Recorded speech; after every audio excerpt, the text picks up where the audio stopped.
Have you ever experienced that quiet moment of disappointment when you wake up and realize you failed yourself again? Not because something dramatic happened, but because nothing happened at all. The alarm rang at 5 a.m. just like you promised it would. You even remember opening your eyes briefly, feeling that familiar rush of intention. Today was supposed to be different. Today was the day you would finally wake up early, take control, and move your life forward. But then the weight of comfort pressed down on you. The bed felt warmer, the room felt darker. Your mind started negotiating. Just 10 more minutes. I'll start tomorrow. I barely slept anyway. And before you know it, the alarm is silent, the sun is already high, and it's 8 a.m. Guilt settles in like a fog. You replay the same story in your head. You tell yourself you are not a morning person. You convince yourself that successful people are built differently, that they have more discipline, more motivation, more energy than you. You move on with your day, carrying that quiet disappointment like a backpack you never take off. What most people never stop to question is whether mornings are really the problem at all. What if the issue is not discipline, willpower, or motivation? What if the issue is that no one ever showed you how powerful those early hours really are? The hours between 5 a.m. and 7 a.m. are not just early. They are uncontested. They are quiet. They are free of demands. They are the only part of the day where the world does not yet need anything from you. No messages, no bosses, no noise, just space. Space to think, space to build, space to become someone different. Most people sleep through this window and then wonder why life feels rushed, reactive, and out of control. They wake up already behind, already responding, already chasing. And slowly, year after year, their dreams fade into background noise. But every once in a while, someone figures out the truth. Not a celebrity, not a genius, just a regular person who realizes that the direction of their life is decided long before the rest of the world wakes up. This is not a story about waking up early for productivity hacks or trendy routines. This is a story about a man who had nothing working in his favor, no education beyond the basics, no money, no connections, no safety net. The only thing he changed was how he used the first 2 hours of his day. And that single change rewrote everything. This is not about perfection. It's about leverage. It's about understanding that if you control the start of your day, you slowly begin to control the direction of your life. And it all begins quietly at 5 a.m.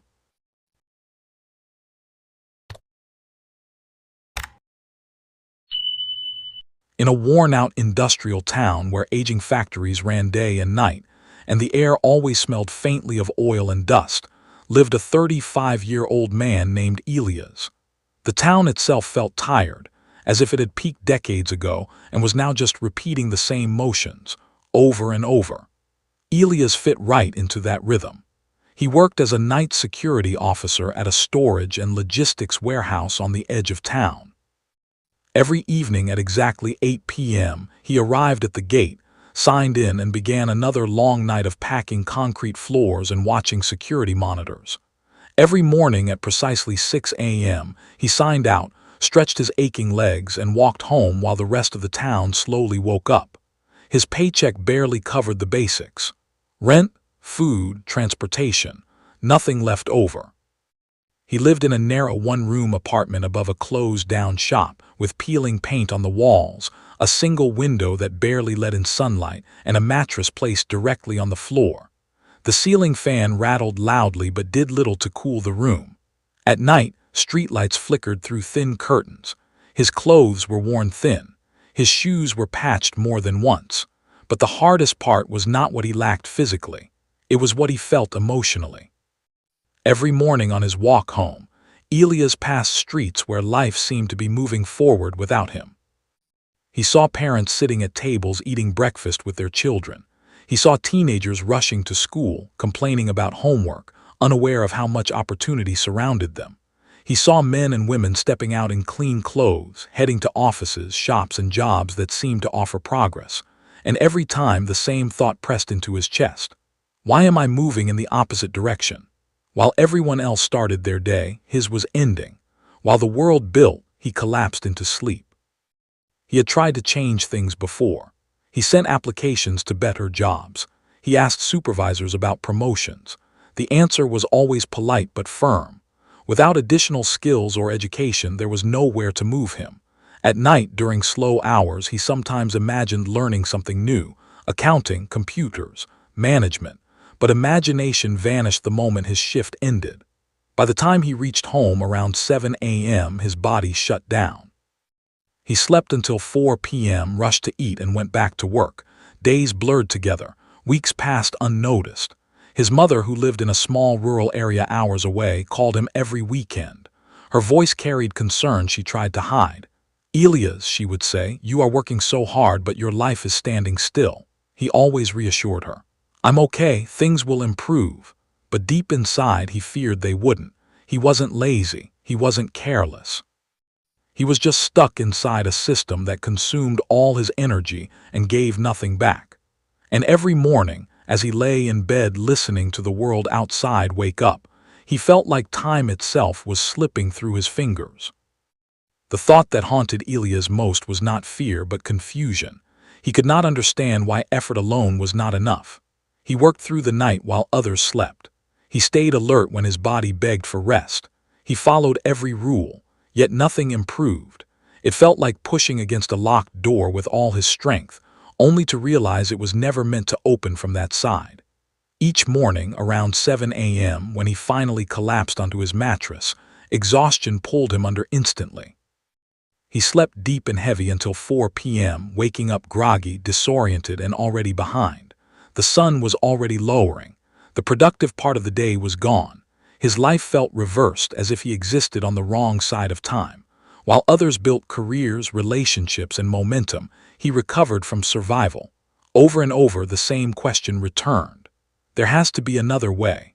That question followed him into one cold morning in late November, just as he finished his shift. His phone rang sharply at 6:05 a.m., breaking the silence. It was his younger cousin. The voice on the other end was shaking. "Elias, you need to come home immediately. Your mother collapsed. She's in the local clinic." His chest tightened. Fear erased exhaustion instantly. He boarded the first available bus toward his village.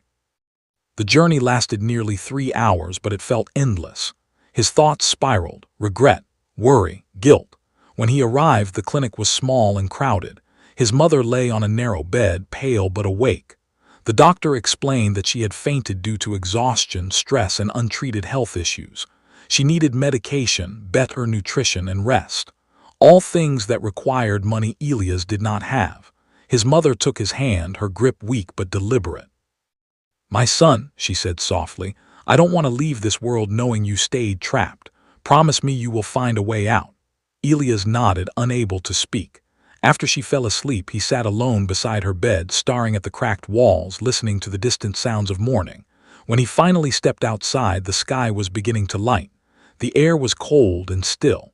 His phone showed the time. 5 a.m. Farmers were already walking toward their fields. Birds were beginning to stir.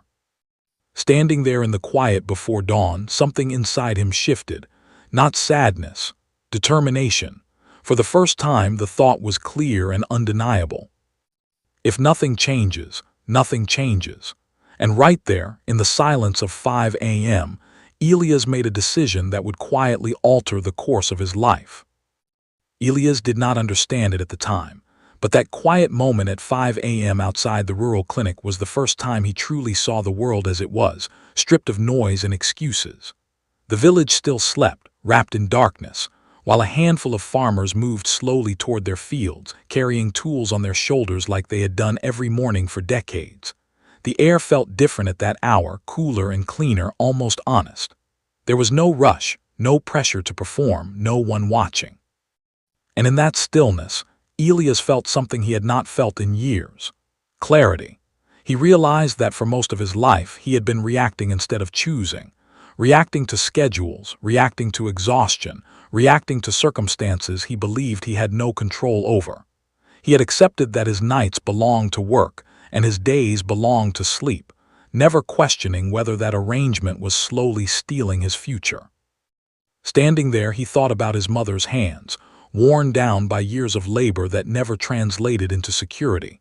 He thought about his own hands, following the same pattern, just in a different setting. And for the first time, the idea formed clearly in his mind. Hard work without direction is just movement. It does not guarantee progress. As the bus ride back to the city began later that morning, Elias stared out the window instead of sleeping. The familiar road felt different now, as if he were returning as a slightly altered version of himself. That was when he noticed the man sitting across from him. Calm posture, clean jacket, a paperback book open in his hands. Elias recognized him almost immediately. Mr. Liang, a local business owner known for running several small distribution shops around town. Elias had seen his name on storefront signs but had never imagined sharing a seat with him on a regular bus, especially not this early. The clock above the driver read just after 6 a.m. The question formed before Elias could stop himself. Why would someone like that be here at this hour on public transport? After several minutes of hesitation, Elias spoke. "Sir, I hope you don't mind me asking. Why are you traveling so early?" Mr. Liang looked up, smiled gently, and closed his book. "Because mornings belong to me," he said simply. That answer stayed with Elias. Mornings belong to me.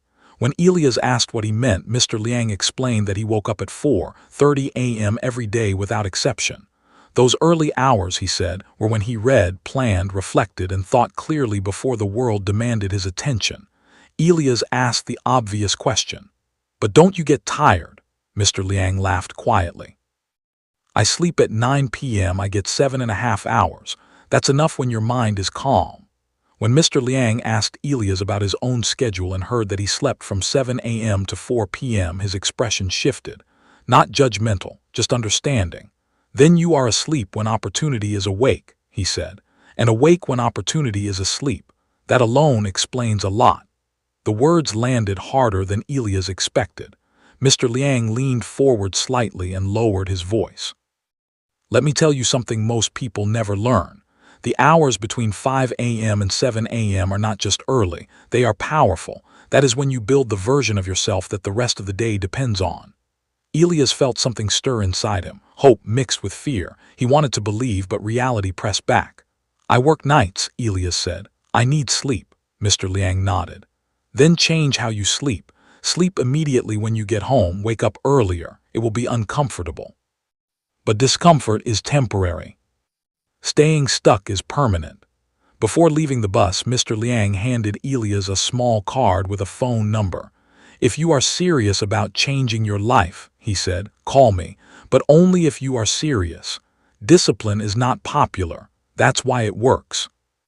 For the first time in years, Elias did not collapse into bed when he reached home. He sat on the edge of his mattress, holding the card in his hand, replaying the conversation again and again. It would have been easier to dismiss it as coincidence or inspiration that fades by afternoon. But something about Mr. Liang's calm certainty unsettled him. This was not motivational talk. It was lived experience. Against every instinct in his body, Elias stayed awake. At exactly 11 a.m., his phone vibrated with the alarm he had set as a reminder. He stared at it for a long moment before finally pressing call. They met later that day at a small cafe near the bus terminal. Sunlight poured through the windows, something Elias rarely experienced on a weekday. Mr. Liang noticed immediately. "You stayed awake," he said. "That already tells me something." He took out a notebook and drew a simple shape. "Your life," he said, "is like a house built on weak ground. You spend all your energy fixing cracks, but you never strengthen the foundation." Elias listened without interrupting. Mr. Liang pointed to the base of the drawing.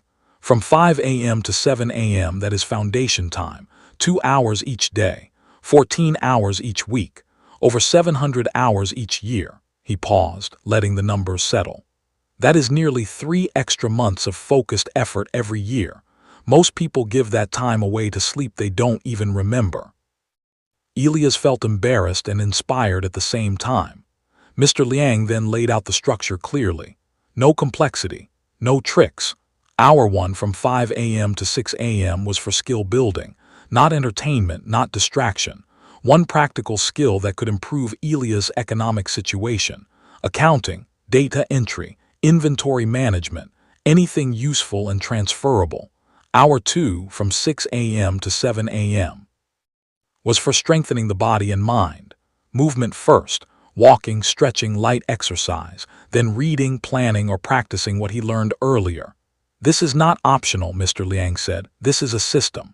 Then came the rules. Wake up at 5 a.m. every single day, including weekends. Sleep by 9 p.m., no excuses, except that the first week would be miserable. Your body will resist, Mr. Liang said. Your mind will negotiate, push through. He leaned back and looked directly at Elias.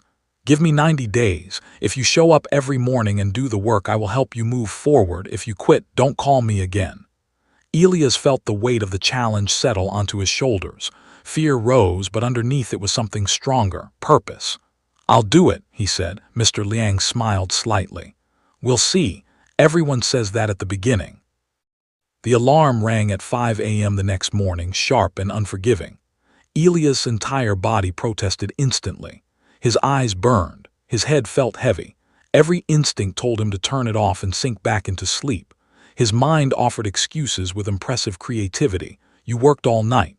1 more hour won't matter. Start tomorrow. But another image surfaced just as clearly. His mother's face in the clinic. Mr. Liang's calm expression. The words, discomfort is temporary. Staying stuck is permanent. Elias forced himself to sit up, then to stand. That first morning felt endless.